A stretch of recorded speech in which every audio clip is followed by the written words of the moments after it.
ಒಂದು ಬಿಸಿಲಿನ ಬೇಸಿಗೆ ಬೆಳಿಗ್ಗೆ ಚುರುಕು ಇರುವೆಗಳು ಆಹಾರ ಸಂಗ್ರಹಿಸುತ್ತಿದ್ದವು. ಅವು ಚಿಕ್ಕ ಚಿಕ್ಕ ಧಾನ್ಯಗಳನ್ನು ಒಂದೊಂದಾಗಿ ಹೊತ್ತುಕೊಂಡು ಹೋಗುತ್ತಿದ್ದವು. ಅದರ ಹತ್ತಿರವೇ ಒಂದು ಮಿಡತೆ ದಿನವಿಡೀ ಹಾಡುತ್ತಾ ಕುಣಿಯುತ್ತಿತ್ತು. ಅದು ಇರುವೆಗಳನ್ನು ನೋಡಿ ನಗುತ್ತಿತ್ತು.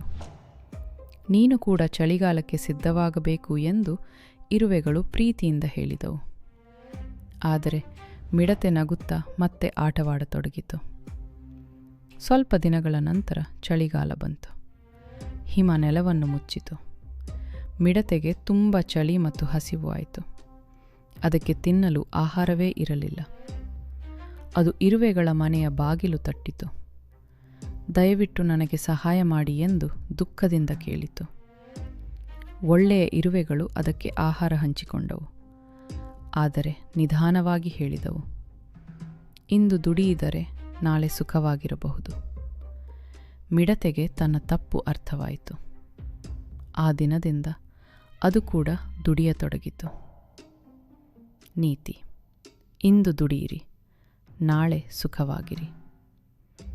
ಈ ಕತೆ ನಿಮಗೆ ಇಷ್ಟವಾದರೆ ಲೈಕ್ ಮಾಡಿ, ನಮ್ಮ ಚಾನಲ್ಗೆ ಸಬ್ಸ್ಕ್ರೈಬ್ ಮಾಡಿ. ಇನ್ನಷ್ಟು ಸುಂದರ ಮಕ್ಕಳ ಕತೆಗಳಿಗಾಗಿ ನಮ್ಮ ಜೊತೆಯಲ್ಲಿರಿ. ಮತ್ತೆ ಮುಂದಿನ ಕತೆಯಲ್ಲಿ ಭೇಟಿಯಾಗೋಣ.